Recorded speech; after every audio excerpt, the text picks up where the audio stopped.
நெகேமியா புஸ்தகம் 9ஆம் அதிகாரத்திற்கு உங்களுடைய வேதங்களை திருப்பிக் கொள்ளுங்கள். நெகேமியா chapter 9. அந்த மாதம் 24ஆம் தேதியிலே இஸ்ரவேல் புத்திரர் உபவாசம் பண்ணி ரட்டுடுத்தி தங்கள் மேல் புழுதியை போட்டு கொண்டவர்களாய் கூடி வந்தார்கள். இஸ்ரவேல் சந்ததியார் மறுஜாதியாரை எல்லாம் விட்டு பிரிந்து வந்து நின்று தங்கள் பாவங்களையும் தங்கள் பிதாக்களின் அக்கிரமங்களையும் அறிக்கையிட்டார்கள். அன்பானவர்களே, நாம் இந்த பூமியை சுதந்தரித்துக் கொள்ள வேண்டும் என்பதான நோக்கத்துடன் இந்த பூமியை அறிந்து கொள்ளக்கூடாது. இந்த பூமியில் இருக்கிறவைகளை நாம் எப்படியாவது அடைய வேண்டும் என்பதன் நோக்கத்துடன் இந்த பூமிக்கு அடுத்த காரியங்களும் இந்த உலகத்தின் ஆட்களையும் நீங்கள் நானும் அறியக்கூடாது. இது இன்னொரு விஷயம் உங்களுக்கு சொல்லுகிறேன். இந்த பூமியும் இந்த உலகத்துக்குரிய காரியங்களையும் நீங்கள் நானும் எப்படி அறிய வேண்டும் என்பதான கேள்விக்கு பதில் கர்த்தருடைய பார்வையில தான் நீங்கள் நானும் இந்த உலகத்தையும் இந்த பூமி கடத்த காரியங்களையும் அறிய வேண்டும். கர்த்தருடைய பார்வையோடு கூட இல்லாமல் நாம் சுயமாக இந்த பூமியையும் இந்த உலகத்துக்குரியவைகளை நாம் அடைய வேண்டும் என்பதான நோக்கத்துடன் நாம் ஈடுபட்டதே ஆனால் அது நம்மளை பெரிய ஒரு பொல்லாத இடங்களிலே அல்லது பள்ளத்திலே கொண்டு போய் தள்ளிவிடும். நீங்களும் நானும் இந்த உலகத்தையும் இந்த பூமியில் இருக்கிற காரியங்களும் மெய்யாகவே அறிய வேண்டும். அது கர்த்தருடைய பரிசுத்தமுள்ள பார்வையோடு கூட தான் அறிய வேண்டும். கர்த்தருடைய பரிசுத்தமுள்ள பார்வை இல்லாமல் நீங்கள் நானும் இந்த பூமியையோ இந்த பூமி கடத்த பொருள்களையோ எந்த காரணத்து கொண்டோ அடைவதற்கு முயற்சி செய்யவே கூடாது. பாபிலோன் தேசத்திலிருந்து கர்த்தருடைய தெய்வனாலே வெளியே வந்த யூதர்கள் தங்களுடைய வாக்குத்தத்தம் பண்ணப்பட்ட கானான் தேசம் என்று சொல்லப்படுகிற பாலும் தேன் ஓடுற அந்த தேசத்திற்கு அடிமைத்தனத்திலிருந்து வெளியே வந்த யூதர்கள் அந்த தேசத்துல கால் வைத்த உடனே அவர்கள் கர்த்தரை அறிவதும் கர்த்தருடைய பார்வையிலே மக்களை அறிகிற அறிவையும் பெற்றுக்கொள்ளாமல் அவர்கள் நேரடியாக அங்கிருக்கிற ஜனங்களை அறிவதும் ஜனங்களுக்கு அடுத்த பொருள்களை சுதந்திரித்துக் கொள்வதற்காக தேவனை விட்டு அவர்கள் இப்பூமி கடத்த காரியங்களை அறிய தொடங்கினார்கள். அது ரொம்ப பெரிய ஒரு பிரச்சனையில போய் முடிந்ததை அடியேன் உங்களுக்கு 1ஆம் அதிகாரத்திலிருந்து பிடித்து 8ஆம் அதிகாரம் வரைக்கும் கடந்த 8-10 வாரங்களாக நெகேமியா புஸ்தகத்திலே நாம் பார்த்து வருகிறோம். எப்போ அவர்கள் கர்த்தரை அறியாமல் இப்பூமியையும் பிரபஞ்சத்தையும் அறிந்து இப்பிரபஞ்சத்தில் இருக்கிற காரியங்களை அடைய வேண்டும் என்று முயற்சி செய்தார்களோ அப்பொழுது அவர்கள் அதிகமாய் அறிந்தது இப்பிரபஞ்சத்தில் முக்கியமாக அவர்களுடைய காலகட்டத்தில் சொல்ல வேண்டும் என்றால் சன்பல்லாத், டொபியா, கஷ்மு என்று சொல்லப்படுகிற சுற்றுப்புறத்தில் இருக்கிற அதிபதிகளை அவர்கள் நன்றாக அறிந்தார்களே தவிர தங்களை உயிரோடு கூட மறுபடியும் கானான் தேசத்திற்கு கொண்டு வந்த கர்த்தரை அறிகிற அறிவு அவங்க மண்டியில கொஞ்சம் கூட ஏறவே இல்லை.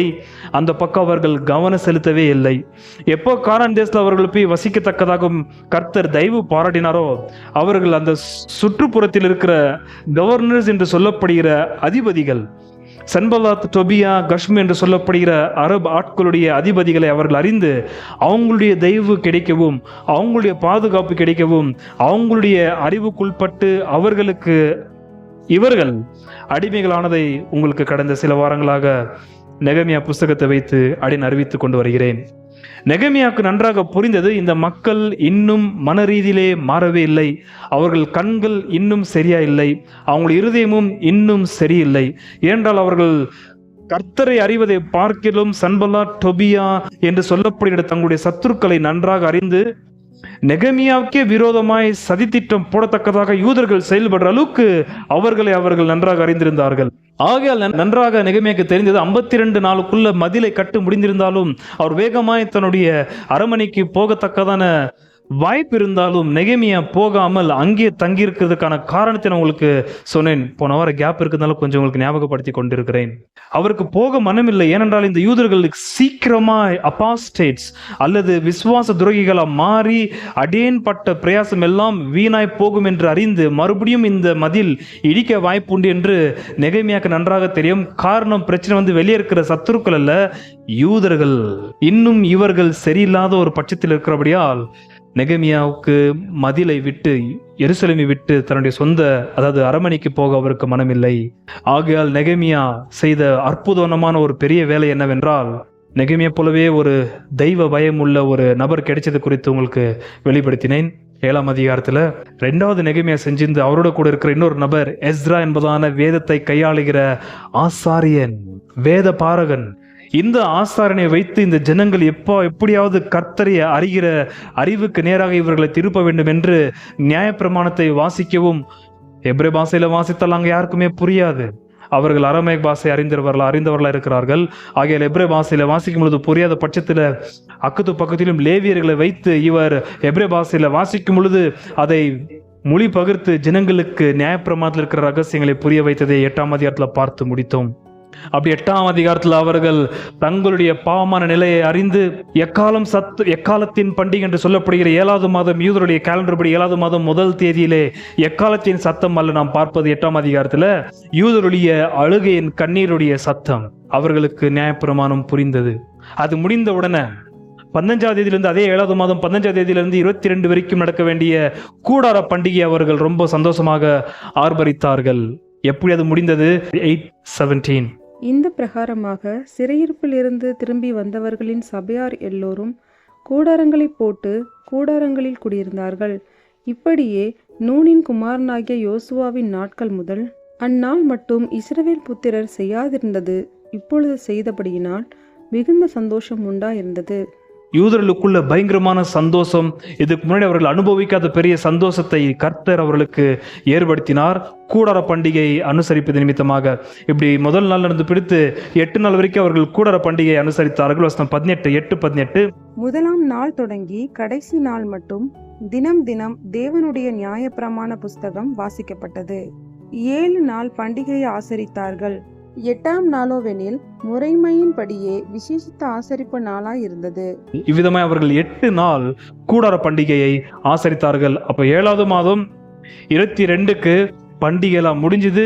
ஜனங்கள் நிற்கிற இடம் வந்து தண்ணீர் வாசல் என்று சொல்லப்படுகிற இடம்.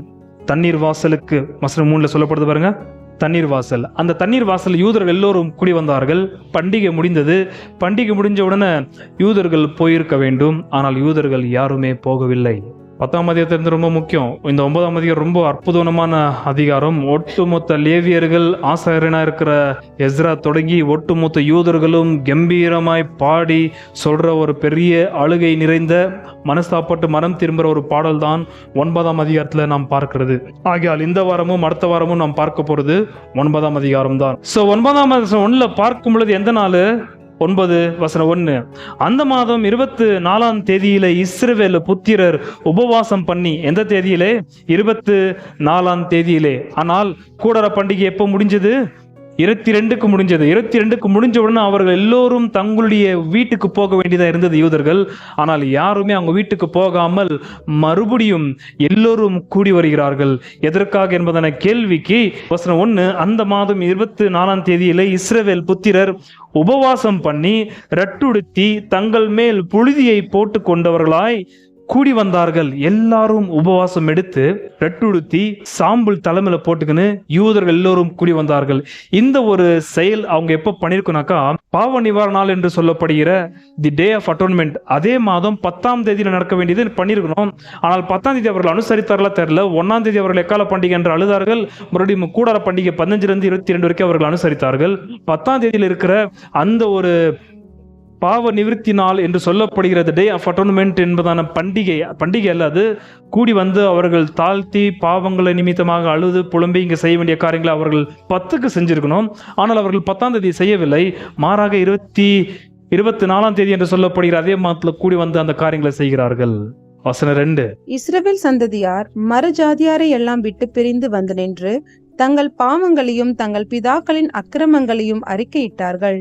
நன்றாக புரிந்து கொள்ள வேண்டும். இப்போதான் இவர்களுக்கு தங்களுடைய ரெக்கக்னிஷன், ஐடென்டிஃபிகேஷன், யூதர்கள் என்றால் யார் என்பதான ஒரு வெளிப்பாடு அவங்களுக்கு கிடைக்குது. இதுக்கு முன்னாடி அவர்கள் பார்த்தீங்கன்னாக்கா சுற்றுப்புறத்தில் இருக்கிற ஆட்களை, உலகத்தாரை அறிந்து அறிந்து அறிந்து உலகத்தார் போலவே இருந்த அவர்களுக்கு இப்போ அவங்களுக்கு தெளிவா புரியுது, நாங்க வேற உலகத்தார் வேற என்று.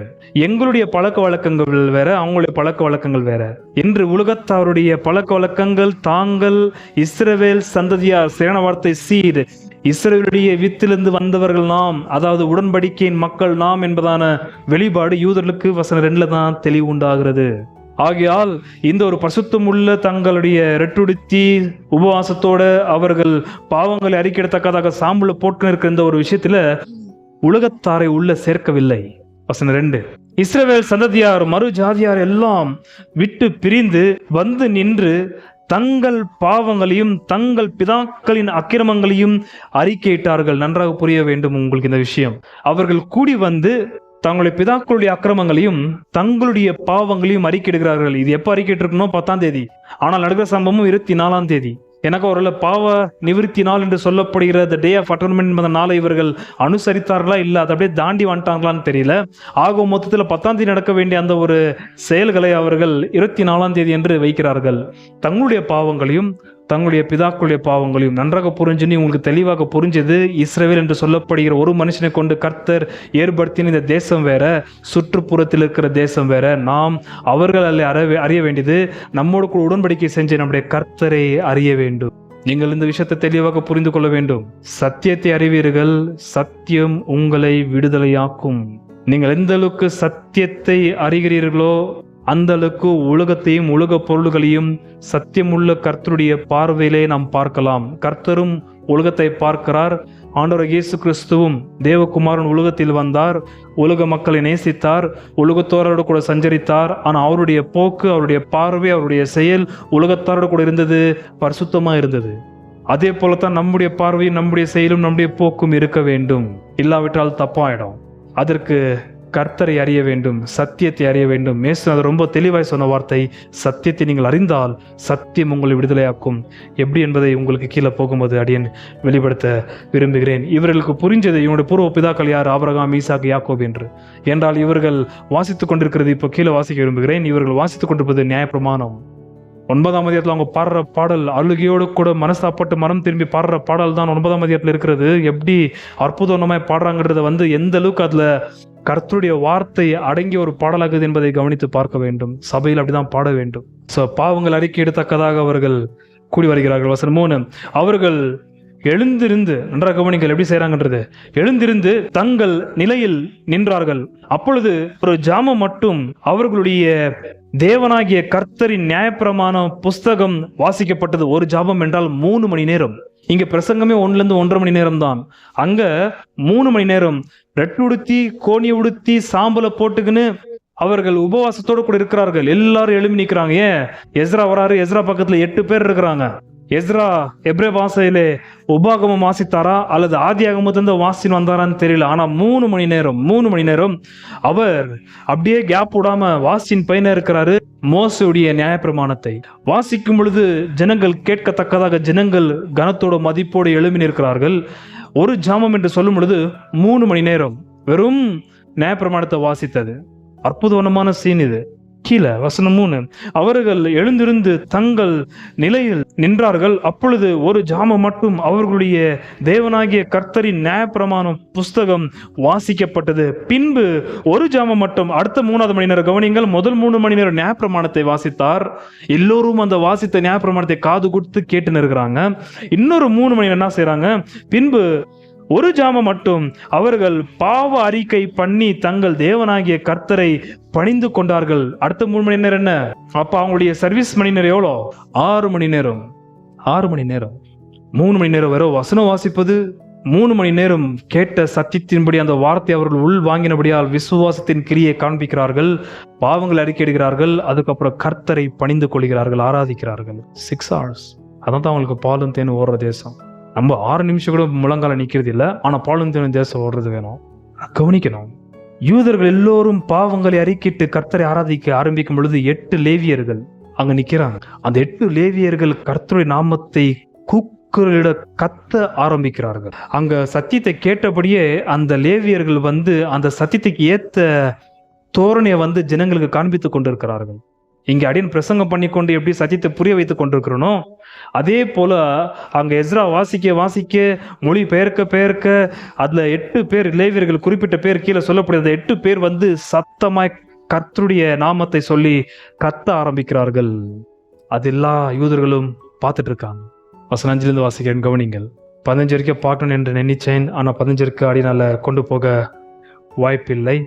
வசனம் 8 வரைக்கும் தான் நான் இன்றைக்கு சொல்லி முடிப்பேன். 5 வாசிக்கிறேன். பின்பு லேவியரான யேசுவா, கத்மியல், பானி, அசப்னேயா, செரபியா, ஒதியா, செப்பனியா, பெதகியா என்பவர்கள் ஜனங்களை பார்த்து, நீங்கள் எழுந்திருந்து அனாதியாய் என்றென்றைக்கும் இருக்கிற உங்கள் தேவனாகிய கர்த்தரை ஸ்தோத்தரியுங்கள் என்று சொல்லி கர்த்தரை நோக்கி ஆரம்பித்தார்கள். இப்போ ஸ்தோத்திரம் சொல்ல ஆரம்பிக்கிறார்கள். ஸ்தோத்திரம். அதுக்கப்புறம் அந்த பாடல் நீங்க பார்க்கும் பொழுது 2-3 ஆட்கள் இருக்குது இந்த ஒட்டுமொத்த பாடல்ல.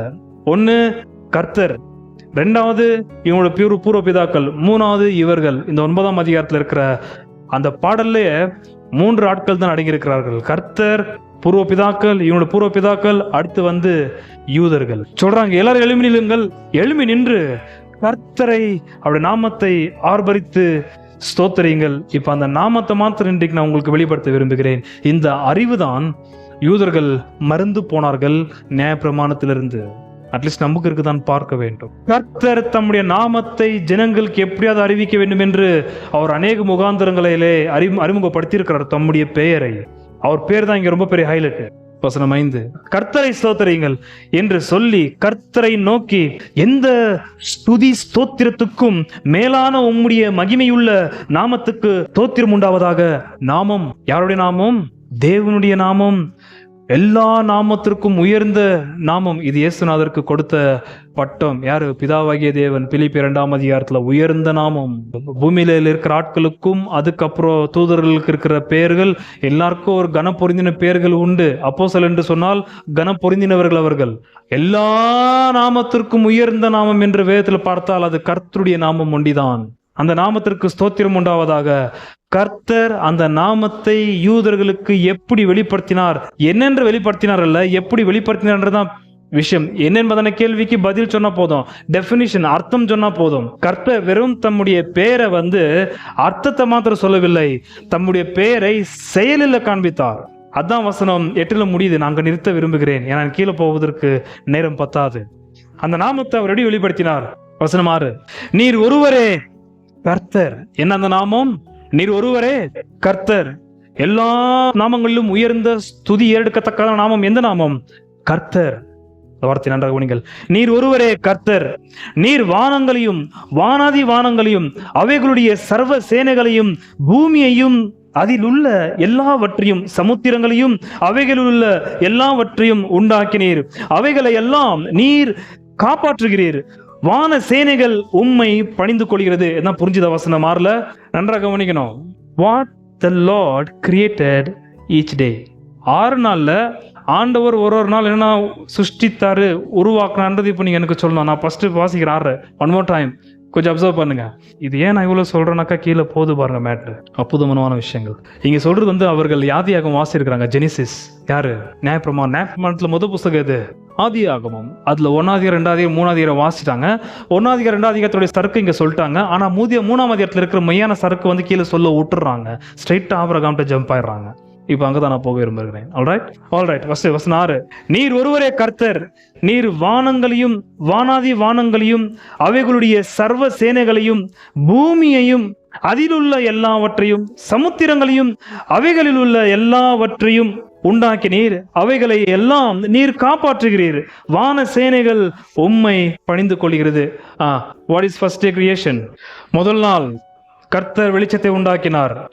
கர்த்தர் உண்டாக்கின வெளிச்சத்தையும் இருளை பிரிச்சு டே நைட் அப்பதான் உண்டாக்குறாரு. So that became first day. அதுதான் முதல் நாள் ஆகுது. 2வது நாள் கர்த்தர் ஒரு பாப்பா சொன்னது போலவே தண்ணீரை பிரித்து ஸ்பேஸ் உண்டாக்கினார். ஸ்பேஸ் இருக்கு பாருங்க, ஸ்பேஸ் உண்டாக்கினார். காலி இடத்தை உண்டாக்கினார். என்ன செய்யணும்? என்ன தேவை? காலியான இடம் தேவை. எம்டி ஸ்பேஸ் தான் என்ன செயல்பட முடியும். அதனால 2வது நாள் என்ன பண்ணாரு? ஸ்பேஸ் உண்டாக்கினார். ஸ்பேஸ் உண்டாக்குறதுனால அதே 2வது நாள்ல வானங்கள் உண்டாக்கிட்டார். அங்கதான் வசனம் 6ல வருது. செகண்ட் டே வானங்களை உண்டாக்கினார். வாசிக்கிறேன் வசனம் 6, நீர் ஒருவரே கர்த்தர். நீர் வானங்களையும். அப்போ ஒரு வானத்தை உண்டாக்குனாரா? வானங்களை உண்டாக்குனாரா? அப்போ எவ்வளவு வானங்கள் இருக்குது? அநேக வானங்களை கர்த்தர் உண்டாக்கினார். அட்லீஸ்ட் நமக்கு தெரிஞ்ச அளவுக்கு ஒரு 3 வானங்கள்லாம் இருக்கணும். 1 பறவைகள் பறக்கிற வானங்கள், எந்த அளவுக்கு பறவைகள் பறக்கிறதோ அது. 2வது கர்த்தர் வெளிச்சம் உண்டாகத்தக்கதாக நட்சத்திரங்களையும் சூரியனையும் சந்திரனையும் மற்ற கிரகங்களையும் தொங்க வச்சுக்கிறார் பாருங்க, அது 2வது வானம். அது 3வது வானம் என்று சொன்னால் அங்கதான் அப்போஸ்தலனாகிய பவுல் 3வது வானத்துக்கு போனார். எங்க? கர்த்தருடைய பிரசன்னமா இருக்கிற தூதர்கள் இருக்கிற இடம். That's third heaven. அதான் வானங்கள் என்று இந்த இடத்துல சொல்றாரு. அப்போ வானங்கள் எந்த நாள்ல சிருஷ்டிக்கப்பட்டது? 2வது நாள். 3வது நாள் வசனம் 6, நீர் ஒருவரே கர்த்தர், நீர் வானங்களையும் வானாதி வானங்களையும் அவைகளுடைய சர்வ சேனையும் உண்டாக்கின. அப்போ வானங்களையும் வானாதி வானங்களையும் சர்வ சேனைனா என்ன? ஏஞ்சல்ஸ். ஏஞ்சல்ஸ். இப்ப கீழே போகும்போது உங்களுக்கு புரியும். சேனை, அதுக்கு பேர் பாருங்க ஹோஸ்ட், சேனை. அப்போ ரேங்கிங், பலவிதமான கோடிக்கணக்கான எண்ணிக்கை இல்லாத தூதர்களை கர்த்தர் 2வது நாள்ல உருவாக்கி இருக்கிறார்.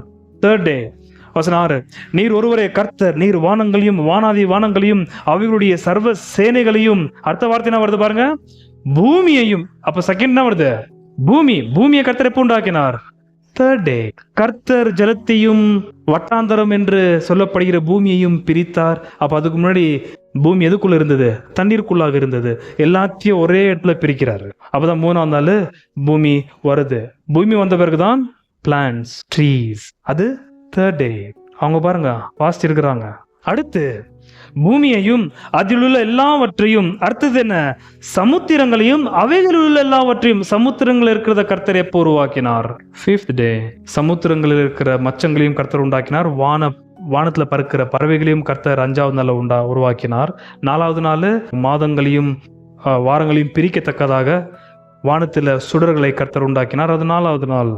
5வது நாள் சமுத்திரங்களில் இருக்கிற மச்சங்களும் வானத்துல பறக்கிற பறவைகளும். அடுத்து கவனிங்கள்.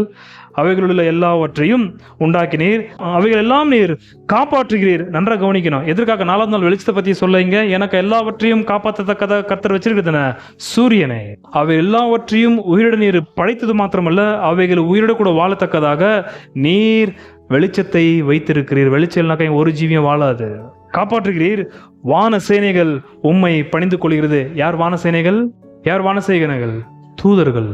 அப்போ தூதர்கள் 2வது நாள் உருவாக்கப்பட்ட பிறகு 3வது நாள், 4வது நாள், 5வது நாள், 6வது நாள் கர்த்தர் இந்த 4 நாள்ல உருவாக்குறத தூதர்கள் பார்த்துன்னு இருக்கிறாங்க கர்த்தரோடு கூட. ஆகியால் தூதர்கள் என்ன செய்யறாங்க? கர்த்தரை பணிந்து கொள்கிறார்கள். அப்போ கர்த்தர் தம்முடைய நாமத்தை தூதர்களுக்கு எப்படி வெளிப்படுத்தினாரு? சிருஷ்டிப்பு நிமித்தமாக. ஆனா நாம இருக்கல, ஆதாமும் இல்லை. ஆனா புதிய வானம் புதிய பூமி உண்டாக்கும் போது நாம கூட இருப்போம். அது என்டையர்லி டிஃப்ரெண்ட். வசனம் 7. இங்கதான் ஒரு புரியாத புதிரா இருக்கிறது. கவனிங்கள். வசனம் 7, ஆபிராமை தெரிந்து கொண்டு. என்னுடைய கேள்வி, கர்த்தர் பூமியை உண்டாக்கிட்டு 6 நாள் ஒட்டுமொத்த சுற்றிப்பு உண்டாக்குன பிறகு வசனம் 7ல ஆதாம் வரணுமா ஆபிரகாம் வரணுமா? யார் வந்திருக்கணும்? ஆதாம். ஆனால் ஆதாமை பத்தி இங்க பேசாமல் அவங்க வாசியம் தகுறாங்க. ஆதாம் பத்தி பேசியிருக்கணும், ஏவாளை பத்தி பேசியிருக்கணும், சர்ப்பத்தை பத்தி பேசியிருக்கணும், நோவா பத்தி பேசியிருக்கணும், ஜலப்பிரளயத்தை பத்தி பேசியிருக்கணும். அது எல்லாத்தையும் எக்ஸ்ட்ராக்ட் பண்ணிட்டு தூரமா வைத்து எத்தவொன்னு ஸ்ட்ரைட்டா 11ஆம் அதிகாரம் கடைசியில ஆபிரகாமுடைய அறிமுகமாவது ஆதியாகமத்துல அங்க போறாங்க. ஏன் சொன்னேன்?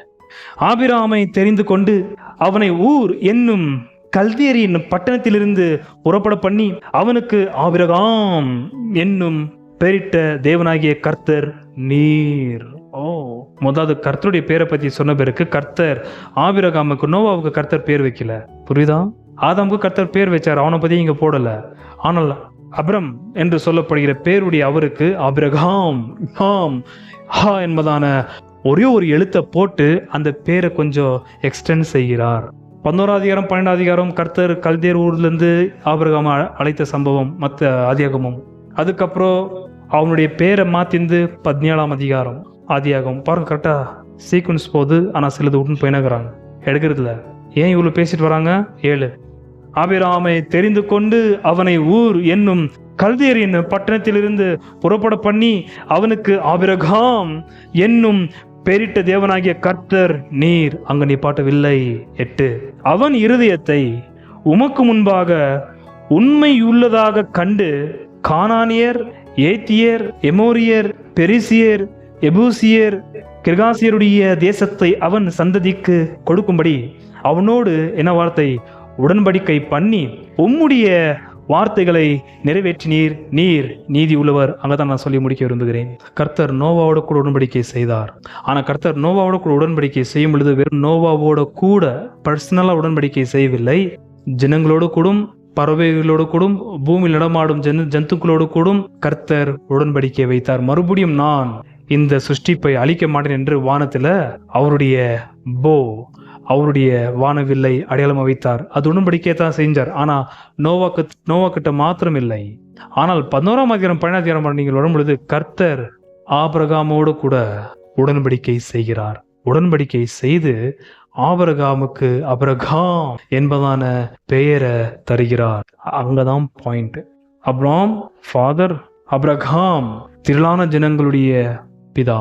அந்த ஹா என்பதன வார்த்தையுடைய அர்த்தம் எபிரேய பாஷையிலே நீங்கள் ஆராய்ந்து பார்த்தால் ஜீவன் என்ற அர்த்தம். 100 வயது வரைக்கும் பிள்ளை வாய்ப்பு இல்லாத ஆபிரகாமுக்கு கர்த்தர் 100வது வயதிலே ஒரு பிள்ளையை கொடுத்து அதிலிருந்து இந்த ஒரு மணல்தனையான யூதர்களை கர்த்தர் புறப்பட பண்ணினார். அவங்க அங்கத்தான் இங்க இப்ப கொண்டு வந்துட்டு இருக்கிறாங்க. ஆல்ரைட், ஆபிரகாம கர்த்தர் எங்கிருந்து எங்க கூட்டிட்டு வந்தாரு? கல்திய ஊர்ல இருந்து எங்க அழைத்து கொண்டு வந்தார்? 8, அவன் இருதயத்தை உமக்கு முன்பாக உண்மை உள்ளதாக கண்டு கானானியர், ஏத்தியர், எமோரியர், பெரிசியர், எபூசியர், கிர்காசியருடைய தேசத்தை அவன் சந்ததிக்கு கொடுக்கும்படி அவனோடு உடன்படிக்கை பண்ணி உம்முடைய வார்த்தைகளை நிறைவேற்றினீர். நீர் நீதியுள்ளவர். நன்றாக கவனிக்க வேண்டும். ஆபிரகாம கர்த்தர் எங்க கொண்டு போனாரு? கல்தியர் ஊர்ல இருந்து கர்த்தர் ஆபிரகாம கொண்டு போன இடம் எங்க? கானான் தேசம்தான். ஆனா அந்த கானான் தேசத்தை கர்த்தர் ஆபிரகாமுக்கு தரேன் என்று சொல்லாமல் யாருக்கு தரேன்னு சொல்றாரு? அவருடைய சந்ததிக்கு. அவருடைய இப்பதான் உங்களுக்கு புரியுது. நான் தான் உங்களுக்கு ஆரம்பத்திலே வாசித்தேன். புறம்பான உலகத்தாரை, புறஜாதிகளை எல்லாத்தையும் விட்டு வசனம் 2ல அவங்களுக்கு புரியுது. இஸ்ரேல் மாத்திரம் கூடி வராங்க இந்த ஒரு பாவ நிவர்த்தினாலே அனுசரிக்கத்தக்கதாக. ஆனால் கர்த்தர் கானான் தேசத்திற்கு ஆபிரகாமை கொண்டு வந்தாலும் கர்த்தர் ஆபிரகாம்கிட்ட ரொம்ப தெளிவா சொல்ற, நீ கூடாரத்துல வாழ்வ, கட்டிடத்தை கட்டி ஒரு அரண்மனையை கட்டி அதுல நீ வசிக்க மாட்டாய். நீ எதுல வசிப்பாய்? கூடாரத்தில் நீ வசிப்பாய். எதற்காக அது சொல்லும் பொழுது ஆபிரகாம் புரியுது என்பதனை கேள்விக்கு பற்றி நீங்கள் எபிரேயர் 14 வாசிக்கும் பொழுது ஆபிரகாம் நிரந்தரமான ஒரு கட்டடமாகிய தேவராஜ்யத்தை எதிர்பார்த்ததாக சொல்லப்படும். அது ஓரமாக இருக்கட்டும். ஆனால் கர்த்தர் ஆபிரகாமுக்கு அந்த நாட்டை வெறும் சுற்றி பார்க்கத்தக்கதாக தான் இடம் கொடுத்தார தவிர ஆபிரகாம் அங்கே போயிட்டு வாழ்வதற்கோ கட்டடத்தை கட்டி எழுப்புவதற்கோ அனுமதி இல்லை. ஏனென்றால் இவர்கள் 400 வருஷம் எங்கள் அடிமைத்தனமாக இருக்க போகிறாங்க. ஆபிரகாமுடைய சந்ததி எகிப்தில். அப்போ 400 வருஷம் யார் வாழணும்? அப்போ 400 வருஷம் அந்த கானான் தேசத்தில் யார் வாழணும்? அதெல்லாம் வாசிடத்துல கானானியர், ஏத்தியர், எமோரியர், பெரிசியர், எபூசியர், கிர்காசியருடைய தேசத்தை அவங்க எவ்வளோ வருஷம் வாழணும்? அந்த 400 வருஷத்துல தான் அங்க ராட்சசர்கள் என்று சொல்லப்படுகிற நெஃபிலீம் வந்தார்கள். கர்த்தர் அவங்க மனஸ்தாப்பட்டு மனம் திரும்புவதற்கு எவ்வளோ வருஷம் கொடுத்தாரு? 400 வருஷம். மனஸ்தாப்பட்டு மனம் திரும்பவில்லை. ஆகையால் 400 வருஷத்துக்கு அப்புறம்தான் கர்த்தர் ஆபிரகாமுடைய சந்ததி என்று சொல்லப்படுகிற யூதர்களுக்கு, இஸ்ரேல் மக்களுக்கு அந்த தேசத்தை தராரு. அதுக்கு தருவதற்கு முந்தைய அவங்க எங்க போய் அடிமைப்பட்டிருக்கிறாங்க? எகிப்து தேசத்தில். அது அடுத்த வரிசையில கிளீனா ரொம்ப அழகாக வர்ணிக்கிறாங்க யூதர்கள். ஒரு கேள்வி கேட்டு நான் அதோட எக்ஸ்பிளனேஷன் கொடுத்து நான் முடிச்சிடுறேன். ஓகே, வசனம் 7, 8 வாசிக்கிறேன். ஆபிரகாமை தெரிந்து கொண்டு அவனை ஊர் என்னும் கல்தேரின் பட்டணத்திலிருந்து புறப்பட பண்ணி அவனுக்கு ஆபிரகாம் என்னும் பேரிட்ட தேவனாகிய கர்த்தர் நீர். அவன் இருதயத்தை உமக்கு முன்பாக உண்மை உள்ளதாக கண்டு. என்ன ஆபிரகாமுடைய இருதயம் கர்த்தருக்கு முன்பாக உண்மை உள்ளதாக இருந்தது என்பதான வார்த்தை. நோவா உண்மையா இல்லையா? ஆதாம் உண்மையா இல்லையா? உண்மையா இல்லை. நோவா உண்மையா இருந்தார்ல அட்லீஸ்ட். என்ன ஆபிரகாம் அவருடைய இருதயம் கர்த்தரோட பார்வைக்கு ஃபெய்த்ஃபுல். அது ரொம்ப அருமையான வார்த்தை. புதிய ஏற்பாடுல இருக்கிற விசுவாசிகள் கொடுக்கப்பட்ட வார்த்தை. விசுவாசிகளை யாரு? ஃபெய்த்ஃபுல். புதிய ஏற்பாடு நம்மளுடைய பேரா தான். உண்மையுள்ள வார்த்தைக்கு விசுவாசம் உள்ளவன். நம்மள யாரு? விசுவாசிகள். இவனுடைய இருதயத்தை மாத்திர கர்த்தர் பார்க்கிறார். இவன் உண்மை உள்ளவன் என்று கர்த்தர் அவருடைய மனசுக்கு ரொம்ப பிடிச்சிருக்கு. ஆபிரகாம் உண்மை உள்ளவன். எந்த அர்த்தத்துல? நன்றாக புரிந்து கொள்ள வேண்டும். காண்கிற ஒதுக்கப்பட்ட கனியை கர்த்தர் ஆதாமுக்கு காண்பித்து இதன் கனியை புசிக்காதன்னு சொன்னார். நான் ஆதாமுக்கு ஆபிரகாமுக்கு இருக்கிற வித்தியாசம் சொல்லி வருகிறேன். ஆதாம்கிட்ட ஒரு விசுவாசத்தையும் நம்ம கத்துக்கிறதுக்கு ஒண்ணுமே இல்லை. அவன்கிட்ட ஏவாழ்ட்டியும் இல்லை. ஆனால் ஆபிரகாம்கிட்ட இருக்குது. ஆபிரகாமுடைய பேர் என்ன? புதிய ஏற்பாடுல கலாத்தியில சொன்ன வார்த்தை விசுவாச தகப்பன். யாரு? ஆபிரகாம். ஒரு கனியை காண்பித்து இந்த கனியை நீ தொடா புசிக்காதன்னு சொன்னார் கர்த்தர் ஆதாமுக்கு. காட்டின கனியை அவன் புசிக்காதன்னு சொன்னதை சாப்பிட்டான். ஆனால் ஆபிரகாம் இருக்கிற வித்தியாசம் என்னென்றால் காணாத தேசம் கர்த்தர் எங்க கொண்டு போறாருன்னு தெரியாது. ஆனா போன்னு சொன்ன உடனே போனான். ஈசாக்க பலி கொடுக்கறத பத்தி அவங்க பேசல பெருசா. அது அங்கெல்லாம் அவருடைய விசுவாசம் பயங்கரமா வெளிப்படுது. ஆனா ஈசாக்க பொறுக்கிறதுக்கு முந்தி கர்த்தர் ஆபிரகாமோடு கூட உடன்படிக்கையை செஞ்சது கீழே பேசுறாங்க. அவன் உண்மையுள்ள இருக்கிறதுக்கான வார்த்தைக்கு அர்த்தமே அவன் கர்த்தர் எந்த ஊருக்கு போன்னு சொல்றாருன்னு அவனுக்கு தெரியாது. அதனால கர்த்தர் அவனுக்கு ஆபிரகாம் என்று பேரை சொல்லி உன்னை சபிக்கிறவனை ஆபிரகாம் என்பதான நான் என்னுடைய ஜீவனை உள்ளடக்கி அந்த பேரை யாராவது சபித்தால் நான் சபிப்பேன், அவனை ஆசீர்வதிக்கிறவனை நான் ஆசீர்வதிப்பேன். ஞாபகம் 12 அதிகாரத்தில் உன்னுடைய பேரை பெருக பண்ணுவேன். ஏன்னா காணாத தேசத்தை அவர் கர்த்தர் எங்க கொண்டு போய் விடுறாருன்னு தெரியல. ஆக மொத்தத்தில் குடும்பத்தையும் தன்னுடைய இனத்தாரையும் எல்லாத்தையும் விட்டு அவன் போட்டி படிக்க எடுத்துன்னு கர்த்தர் காண்பிக்க போகிற தேசத்திற்கு அவன் விட்டு போனான். அங்கதான் விசுவாசம் ரொம்ப அற்புதமாய் வெளிச்சம் போட்டு காண்பிக்கப்படுகிறது. நோவா கூட காணாத மலையை விசுவாசித்தான். மலை நன்றது தெரியாது அவர்களுக்கு. காணாத மலையை விசுவாசித்தார். ஆனா 9ஆம் அதிகாரத்தில் நோவா நிர்வாணமா இருந்த சம்பவம் உங்களுக்கு நன்றாக தெரியும். ஆபிரகாம் கிட்ட நம்ம போய் பேசினதான் பார்க்கிறோமே தவிர ஆபிரகாம் விசுவாசத்தை விட்டு விலகி போனதை நாம் பார்ப்பதே கிடையாது. தன் மனைவியை சகோதரி என்று சொன்னார். Half sister. கடைசி ஒரு வார்த்தை யோசிக்க முடியும். வசனம் 8. அவன் இருதயத்தை உமக்கு முன்பாக உண்மை உள்ளதாக கண்டு கானானியர், ஏத்தியர், எமோரியர், பெரிசியர், எபூசியர், கிர்காசியருடைய தேசத்தை அவன் சந்ததிக்கு கொடுக்கும்படி அவனோடு உடன்படிக்கை பண்ணி உம்முடைய வார்த்தைகளை நிறைவேற்றினீர். நீர் என்ன நீதி உள்ளவர். கர்த்தர் அவருடைய நாமத்தை இஸ்ரவேலுக்கு அட்லீஸ்ட் ஆபிரகாமுக்கு எப்படி வெளிப்படுத்தினார்? கர்த்தர் ஆபிரகாமுக்கு தம்முடைய நாமத்தை எப்படி வெளிப்படுத்தினார்? நீதி உள்ளவர். அவர் கர்த்தர் தான் இன் டெஃபினிஷன். கர்த்தர்னு சொன்னா அதுக்கு அர்த்தத்தை சொல்லலாம். ஆனா நடைமுறையில் கர்த்தர் எப்படி ஆபிரகாமுக்கு வெளிப்படுத்தினார் தன்னுடைய பெயரை? நீதி உள்ளவர். ஒன்று புரிந்து கொள்ளுங்கள், கர்த்தரை அறிய அறிய சத்தியத்தை நீங்கள் அறிவீர்கள், சத்தியம் உங்களை விடுதலையாக்கும் என்பது வார்த்தைக்கு அர்த்தம். சத்தியம் முதலாவது நம்மளை எதன் திரும்ப காப்பாத்துது? பொய்யிலிருந்து, பித்தலாட்டத்திலிருந்து, வஞ்சனையிலிருந்து. ஏன் நம்ம பசங்க ரொம்ப சீக்கிரமா பாவத்தில் விழுறாங்க என்பதான கேள்விக்கு பதில் அவர்கள் சத்தியத்தை அறியவில்லை. ஆகியால் பொய்யை நன்றாக அறியத்தக்கதாக உடன்படுகிறார்கள். நீங்கள் நாம் எந்த அளவுக்கு சத்தியத்தை அறிகிறோமோ அந்த அளவுக்கு நமக்கு விடுதலை உண்டாகும். எதிலிருந்து? பொய், பித்தலாட்டம், வஞ்சனையிலிருந்து. ஜீவன் இருக்கிற மாதிரி தெரியும் ஒன்றில், ஆனால் அது ஜீவன் இருக்காது, அந்தகாரம் தான் இருக்கும். சுகம் இருக்கிறது போல இருக்க ஒன்றில், அதில் சுகம் இருக்காது, வியாதி தான் அடங்கியிருக்கும். லாபம் இருக்கிறது போல இருக்க ஒன்றில், அது லாபம் இல்லை, முழுக்க முழுக்க நஷ்டம் தான் இருக்கும். அப்படி நீங்கள் நானும் எந்த அளவுக்கு கர்த்தரை அறிகிறோமோ, கர்த்தருடைய நாமத்தை அறிந்து கொண்டே வரோமோ அந்த அளவுக்கு நாம் பொய்யிலிருந்தும் ஏமாற்றத்திலிருந்தும் வஞ்சனையிலிருந்தும் காக்கப்படுவோம். அதுதான் முதலாவது ரட்சிப்பு. சத்தியத்தை அறிவீர்கள், சத்தியம் உங்கள் விடுதலையாக்கும் என்ற வார்த்தைக்கு அர்த்தம் பொய்யிலிருந்து கர்த்தர் நமக்கு அற்புதமான ஒரு விடுதலை தருகிறார். சத்தியத்தை அறிய அறிய. கர்த்தர் யார்? நீதி உள்ளவர். கர்த்தர் யார்? பொய் பேசாதவர். கர்த்தர் யார்? உண்மை உள்ளவர். கர்த்தர் யார்? வஞ்சிக்காதவர். கர்த்தர் யார்? ஏமாற்றாதவர். கர்த்தர் யார்? சொன்னதை கண்டிப்பா அப்படியே நிறைவேற்றுகிறவர். ஹல்லேலூயா. ஆகாத நீங்கள் நானும் யாரை அறியணும்? கர்த்தரை அறிய வேண்டும். கர்த்தர் நீங்கள் அறிஞ்சதே வந்தால் கர்த்தராக இயேசு சொன்னது போலவே நாளை குறித்து நீங்கள் நானும் கவலைப்பட வேண்டியதே கிடையாது. கவலைப்பட வேண்டியதே கிடையாது நாளை குறித்து. ஏன்? பொய்யுறியாதவர் சொன்ன வார்த்தை உங்களை பிழை பூட்டுவார். காகங்களை பிழை பூட்டின கர்த்தர் பறவைகளை பிழை பூட்டுகிறவர், உங்களையும் பிழை பூட்டுவார். ஆனால் நீங்கள் அந்த விஷயத்துக்கு நீங்கள் உண்மை இல்லாமல் இருக்கிறீங்க. அவர் பிழை பூட்டுவார்ன்ற விஷயத்தில் நீங்கள் நம்பாமல் இருக்கிறீங்க. ஆகியால் கர்த்தர் உங்களுக்கு பார்த்து சொன்ன வார்த்தை அற்ப விசுவாசிகளை. நம்மை பார்த்து கர்த்தர் கூப்பிட்ற வார்த்தையாக தான் லிட்டில் ஃபெய்த். அஞ்ஞானிகள் இவைகளை நாடு தேடுகிறார்கள். ஆனால் அவரை அறிந்த, அவருடைய நாமத்தை அறிந்த, பொய்யுறியாதவர், நீதி உள்ளவர், அவருடைய நாமத்தை செயலில் வெளிப்படுத்துகிற அந்த பரிசுத்தம் உள்ள கர்த்தர் உங்களை பிழை பூட்டுவார் என்று சொன்னால் அது குறித்து உங்களுக்கு ஒரு சந்தேகம், அது குறித்து உங்களுக்கு ஒரே புலம்பல், அது குறித்து உங்களுக்கு ஒரே ஒரு கலக்கம். எப்படி ஆகும், என்ன ஆகும் தெரியுமா? இருக்கிறத வச்சு நம்ம என்ன பண்ணுறோம்னாக்கா கால்குலேட் போட்டு போட்டு போட்டு பைத்திய பிடிச்சி கர்த்தர் பொய் உரியாத கர்த்தர் செய்வேன் என்று சொன்னவரை பொய்யராக மாற்றுகிறோம். ஆகியால் தான் அவிசுவாசிகளை பார்த்தாலே கர்த்தருக்கு அவிசுவாச கர்த்தர் ஏன் வெறுக்கிறாருனாக்கா கர்த்தரை பொய்யாக்குது அவிசுவாசம். அவர் சொல்றது எதுவுமே நம்புறது கிடையாது. கர்த்தர் தருவேன் என்று சொன்னால் தந்துருவார். கர்த்தர் உன் வாக்கு பணிந்து பாலும் தேன் ஓடுற தேசம், அந்த தேசத்துல வசித்து கொண்டிருக்கிறது ராட்சசர்கள். இவனுடைய சந்ததியை சொன்னாங்க, கீழே போகும்போது வெளிப்படுத்த விரும்புகிறேன். அவங்கள யாருன்ட்டு அந்த ஒரு ஹைலைட் சில நபர்களை குறிப்பிடுறாங்க இந்த ஜெபத்துல.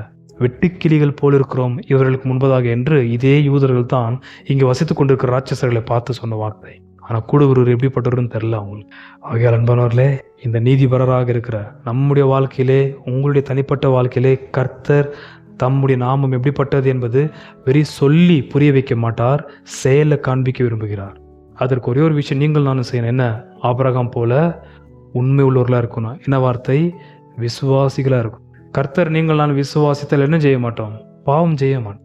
விசுவாசி பொதுவாக பாவம் செய்ய மாட்டான். கர்த்தரை மெய்யாகவே விசுவாசித்தால். கர்த்தர் விசுவாசிக்கிற நான் எதற்காக நான் திருடணும்? கர்த்தரை விசுவாசிக்கிற நான் எதற்காக பொய் பேசணும்? கர்த்தரை விசுவாசிக்கிற நான் எதற்காக சோம்பேறித்தனமா இருக்கணும்? கர்த்தரை விசுவாசிக்கிற நாம் எதற்காக பாவம் செய்யணும்? ஆனால் விசுவாசிகளாகிய நாம் கர்த்தரை மெய்யாக விசுவாசித்தே ஆனால் கர்த்தர் சொன்ன கட்டளையின்படி கீழ்ப்படிந்து போய்கொண்டே இருப்போம். கர்த்தர் தாம் சொன்ன வார்த்தையை நிறைவேற்ற வேண்டிய காலகட்டத்தில் கண்டிப்பாக நிறைவேற்றுவார். நம்முடைய தேவன் அப்படியாப்பட்டவர்.